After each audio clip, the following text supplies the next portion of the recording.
Kami sering mengalami pelemparan batu terhadap pengunjung dan pelayat di sana. Sampah berserakan di mana-mana. Kami menghadapi situasi di mana makam-makam dirusak secara rutin.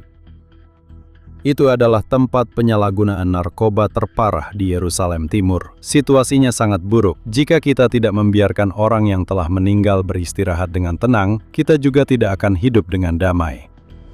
Jeff Dalby adalah perwakilan Israel dari Komite Internasional untuk Har HaZeitim, Gunung Zaitun, di mana dia telah bekerja sejak 2010 untuk meningkatkan keamanan, pelestarian dan akses di pemakaman Yahudi tertua dan terbesar di dunia. Seorang pendukung Israel yang berpengalaman. Sebelumnya, ia memimpin kantor Israel dari Organisasi Zionis Amerika. Selamat datang di studio JNS, Jeff. Terima kasih sudah mengundang saya, Steve.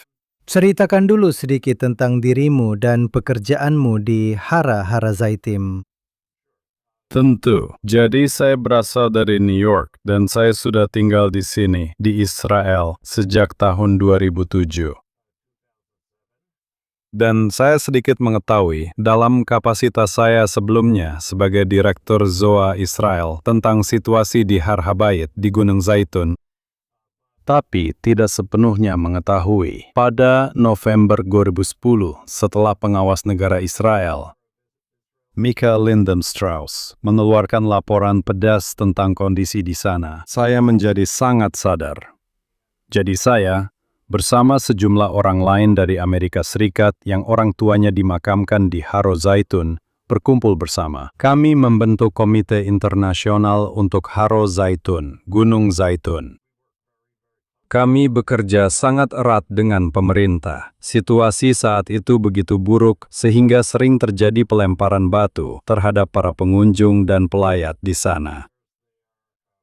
Kami mendapati sampah berserakan di seluruh tempat itu. Kami menghadapi situasi di mana makam-makam dirusak secara rutin.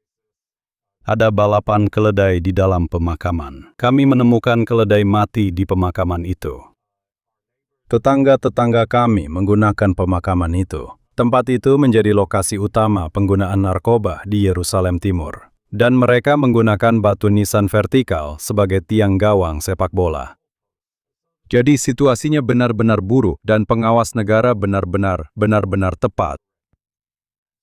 Jadi yang kami lakukan adalah, kami bekerja sama dengan pemerintah dan bermitra dengan mereka, dan mereka sangat kooperatif. Kami mengambil langkah-langkah, dimulai dengan mendirikan pos polisi di atas. Kami memasang pagar, mendapatkan 4 juta shekel untuk itu. Kamera-kamera dipasang di seluruh area, semuanya terhubung ke pusat komando keamanan. Kamera-kamera itu dipantau 24 jam sehari, 7 hari seminggu. Kami juga menurunkan polisi berpakaian preman dan patroli rutin. Dan saya bisa terus menceritakan lebih banyak lagi. Tapi perlahan tapi pasti, ada sebuah ungkapan dalam bahasa Ibrani, Sur Meira Va'asei Tov, yang pada dasarnya berarti, pertama-tama atasi hal-hal negatif, lalu beralih ke hal-hal baik. Dan Alhamdulillah, serta terima kasih kepada semua orang yang terlibat, termasuk polisi. Kami berhasil mengubah keadaan di gunung ini, kalaupun tidak 180 derajat, setidaknya 160 derajat. Jangan khawatir, kami akan mengurus 20% sisanya. Jadi inilah situasi yang sekarang kita hadapi. Kami belum pernah mengalami tindakan vandalisme serius sejak Oktober 2018. Dan yang sedang kami lakukan sekarang adalah membangun pusat pengunjung di Har HaZeitim untuk menarik anak muda, pelajar, tentara, wisatawan, pengunjung dari berbagai latar belakang, agar mereka bisa belajar lebih banyak tentang warisan mereka. Karena Har HaZeitim, Bukit Zaitun, memiliki jajaran pemimpin dan cendekiawan Yahudi yang dimakamkan di gunung itu. Jadi kami ingin mendidik anak-anak muda kami tentang warisan mereka. Mari kita sebutkan beberapa orang yang dimakamkan di sana untuk mereka yang belum tahu. Baiklah, mari kita mulai dari daftar utama. Ada juga tokoh lapis kedua dan ketiga yang kisah hidupnya menarik. Tapi untuk daftar utama, kita berbicara tentang Perdana Menteri Menachem Begin. Kita berbicara tentang Henrietta Szold, pendiri Hadassah. Dan kita berbicara tentang Rav Kook dan Rav Goren, serta Bartanura dan Orcha Chaim, dan saya bisa terus menyebutkan Rav Hutner. Siapapun yang kamu sebut, mereka ada di sana. Namun, pusat pengunjung itu lebih dari sekadar pintu masuk ke pemakaman. Kamu melihatnya sebagai sesuatu yang jauh lebih dari itu. Tentu saja, pusat pengunjung itu, yang bisa saya katakan, saat ini sudah selesai sekitar setengahnya. Saya ke sana setidaknya 2 kali seminggu, kalau tidak lebih. Akan menjadi lebih dari sekedar pusat pengunjung, lebih dari sekedar tempat untuk mengambil, katakanlah, materi referensi, atau mencari di pusat riset siapa yang dimakamkan di sana. Itu akan jauh lebih dari sekedar kantin atau tempat di mana kelas diadakan dan kuliah diselenggarakan. Itu akan menjadi titik awal untuk masuk ke pemakaman, sehingga anak-anak muda dapat berinteraksi langsung dengan pemakaman dan semua tokoh yang dimakamkan di sana.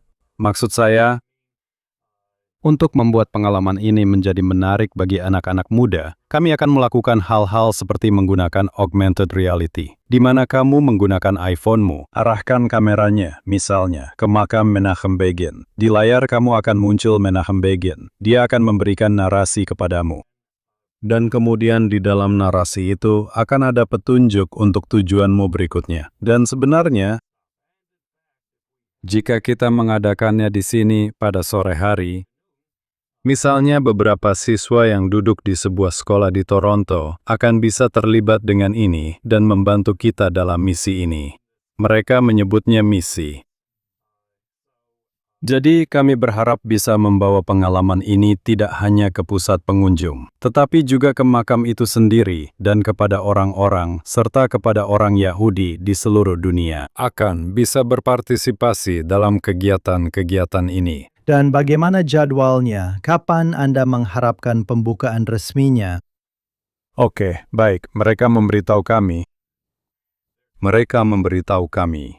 Pesach 2027. Mungkin musim panas 2027. Steve, sungguh, jika kamu tahu. Kalau kamu percaya itu, berarti kamu terlalu mudah percaya. Tapi kamu tahu, kami berharap suatu saat di tahun 2027. Mungkin di akhir tahun 2027, bangunannya akan selesai. Dan tidak lama setelah itu, kami akan membukanya untuk umum.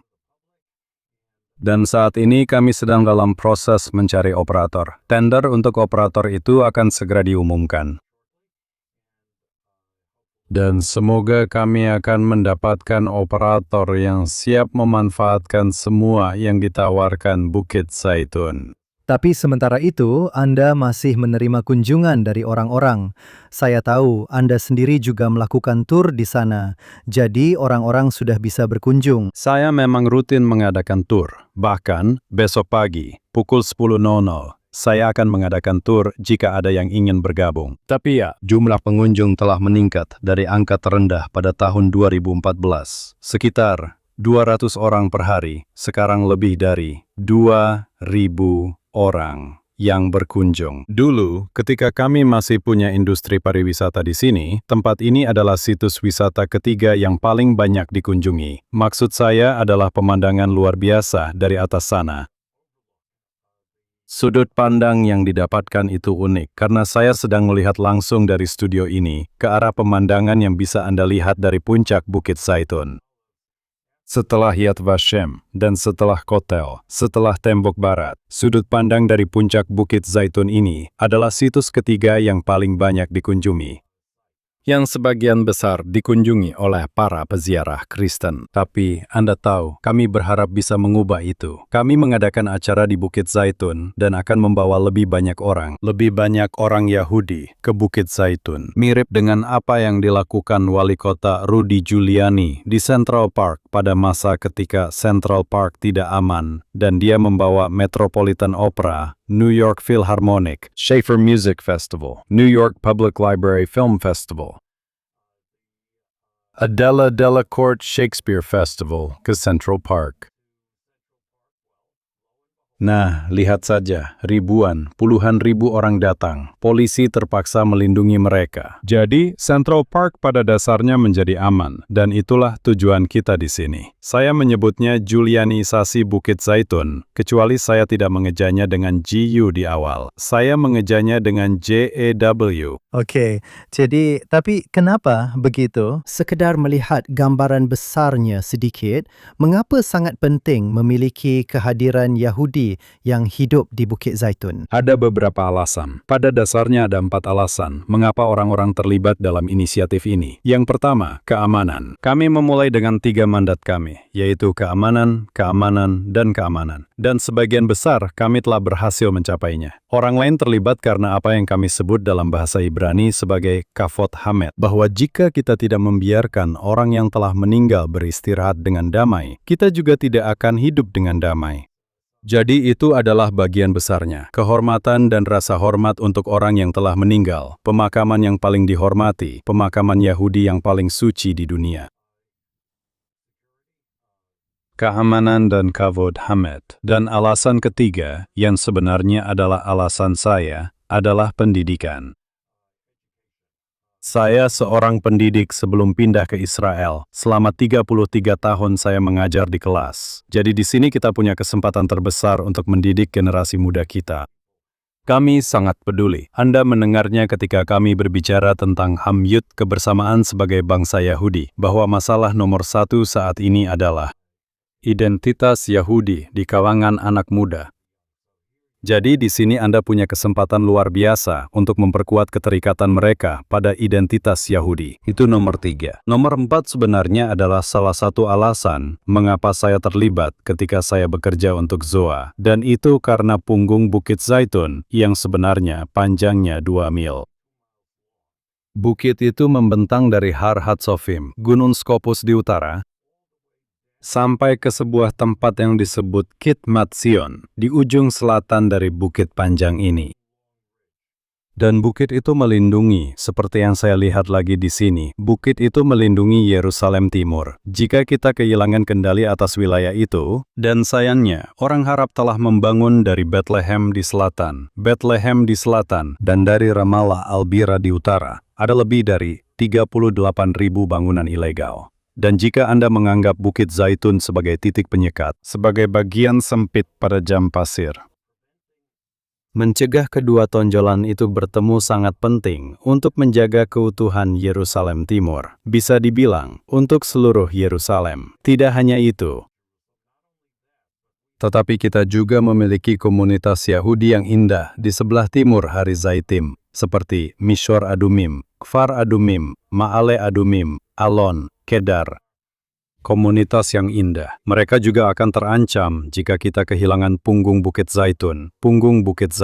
Jadi, pada dasarnya ada 4 alasan mengapa kita harus peduli tentang hal ini. Dan tergantung pada keyakinan Anda. Satu alasan mungkin lebih penting daripada yang lain. Nah, saya tahu Anda pernah berbagi dengan saya bahwa Anda ingin menarik tidak hanya orang Yahudi yang taat beragama, tetapi semua jenis orang Yahudi dan juga orang Kristen, seperti yang Anda sebutkan sebelumnya, dan orang lain untuk melibatkan mereka dan mendidik mereka seperti yang Anda katakan di situs yang sangat penting ini dalam Yudaisme. Dan bukan hanya dari sudut pandang sejarah, juga seperti yang Anda katakan, dari sudut pandang identitas. Tepat sekali. Pusat pengunjung akan terbuka untuk semua orang. Dan saya pikir, terutama saat-saat ini, sayangnya, situasi geopolitik membuat ada begitu banyak ketidaktahuan di luar sana. Ada begitu banyak kesalahpahaman. Dan dengan kesalahpahaman ini, keberadaan kita di Yerusalem sangatlah penting, dan Bukit Zaitun yang berusia 3.000 tahun. Makam tertua di Bukit Zaitun adalah makam Putri Firaun. Bukan Putri Firaun yang mengambil Musa dari Sungai Nil, tetapi Putri Firaun yang menikah dengan Raja Sulaiman, Shlomo HaMelech, dan dia dimakamkan di Har Hazitim. Jadi, membantu orang-orang untuk memahami bahwa situs ini benar-benar menunjukkan keberadaan kita yang berkelanjutan di Yerusalem dan di Israel adalah sangat penting, terutama di masa sekarang ini. Apakah menurut Anda ini juga kunci untuk gambaran yang lebih besar? Saya sebenarnya tidak suka menyebutnya narasi, tapi untuk mengatakan kebenaran tentang apa yang terjadi di Israel dan juga untuk menunjukkan siapa kita sebenarnya kepada dunia. Saya pikir ini benar-benar sangat penting, dan Anda bisa berdebat dengan ini atau itu, tapi Anda tidak bisa berdebat dengan Bukit Zaitun. Ada 150.000 orang Yahudi, seperti yang saya katakan, yang berasal dari 3.000 tahun lalu, yang berada di Har Habayit, di Bukit Zaitun. Itu adalah fakta tak terbantahkan dari keberadaan kita di sini. Jadi ini menjadi sangat penting. Anda bisa berdebat omong-omong jika Anda melihat ke arah Bukit Bait Suci. Anda tidak akan melihat tanda-tanda kehadiran Yahudi di sana, setidaknya tidak ada tanda yang jelas. Mungkin jika Anda menggali lebih dalam, Anda akan menemukan tanda-tanda. Dan kami memang menemukan tanda-tanda ketika mereka menggali masjid bawah tanah itu, sayangnya. Dan tiba-tiba, semua ratusan ton tanah yang dibuang ke lembah Kidron antara Bukit Zaitun dan Bukit Bait Suci itu, sebenarnya justru mengungkap bukti kehadiran kita di Bukit Bait Suci. Tapi jika Anda hanya melihatnya seperti apa adanya, Anda tidak melihat adanya kehadiran Yahudi di platform itu, di platform seluas 40 ekar itu. Berbeda dengan Bukit Zaitun, di mana Anda bisa berjalan dari satu makam ke makam berikutnya. Dan setiap makam itu adalah bukti kehadiran kita di Yerusalem sepanjang sejarah. Jadi, apa visi Anda? Anda melakukan pekerjaan yang sangat penting. Apa visi Anda untuk Bukit Zaitun di masa depan bagi orang-orang yang akan datang dan mengunjunginya mulai tahun depan? Yang pertama, yang paling utama, adalah memastikan tempat ini tetap aman. Itu adalah mandat pertama dan terpenting kami. Dan itu adalah mandat yang akan kami pastikan tetap terjaga. Kami tidak akan berpuas diri. Kami akan terus memperbaiki situasinya. Kami baru saja mendapatkan 6 juta shekel dari pemerintah untuk meningkatkan kamera kami. Karena, sayangnya, 2 wanita muda yang duduk di markas keamanan kami. Terkadang mereka harus membutuhkan waktu hingga 5 menit di keyboard untuk beralih dari satu kamera ke kamera lain di layar panel datar mereka di dinding. Sekarang kami memiliki sistem yang terintegrasi dengan kamera canggih yang dapat berputar 360 derajat. Dan para gadis yang duduk di sana. Itu benar-benar hampir seperti sistem transparan. Bisa merespon situasi yang berkembang saat situasi itu terjadi, bukan menunggu terlalu lama untuk merespons. Jadi, keamanan tetap menjadi prioritas utama kami. Kedepannya, saya ingin melihat tempat ini menjadi pusat pendidikan bagi orang Yahudi, sampai pada titik di mana, Steve, ada birthright. Mahasiswa yang akan pergi ke sana, lalu kembali ke kampus mereka, ketika mereka kembali ke Amerika, Inggris, atau dimanapun. Dan mereka akan berkata, begini, kamu harus mengunjungi tempat itu, karena itu benar-benar pengalaman pendidikan yang luar biasa. Dan jika kita bisa sampai ke titik itu, jika kita bisa menarik anak muda ke Bukit Zaitun, maka saya akan mati dengan bahagia. Ya, jangan mati dulu, karena kami masih membutuhkanmu. Dan kamu tadi menyebutkan pendanaan. Pendanaan dari pemerintah. Dari mana lagi kamu mendapatkan pendanaan? Dan juga, bagaimana orang-orang bisa membantu jika mereka mau? Jadi kesepakatannya adalah ketika kami menandatangani kontrak dengan pemerintah, mereka akan memberikan 12,5 juta shekel. Dan kami juga akan memberikan 12,5 juta shekel untuk pembangunan gedung ini. Kami sudah, seiring kami memenuhi beberapa tolok ukur, kami telah menerima beberapa tahap pendanaan dari pemerintah, tapi kami masih punya jalan panjang ke depan. Bukan hanya itu, Steve. Tapi kamu tidak ingin gedung yang indah ini menjadi bangunan mubazir. Kamu ingin gedung ini digunakan untuk memperkaya pengalaman semua orang di sana. Jadi, untuk melanjutkan program yang bermakna, kita akan membutuhkan pendanaan tambahan setelahnya. Jadi, jika ada yang ingin berkontribusi, kami memperkirakan, omong-omong, dengan pembengkakan biaya dan kenaikan harga material akibat inflasi, kemungkinan totalnya akan menjadi 28 juta. Dengan kata lain, 14 juta dari kami dan 14 juta dari pemerintah. Jadi jika mereka memang ingin berkontribusi, mereka sebaiknya pergi ke Har Hazaisim. HARHAZEIS.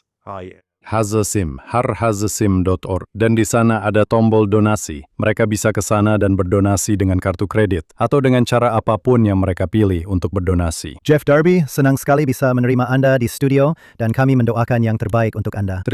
Terima kasih Steve. Terima kasih sudah mengundang saya.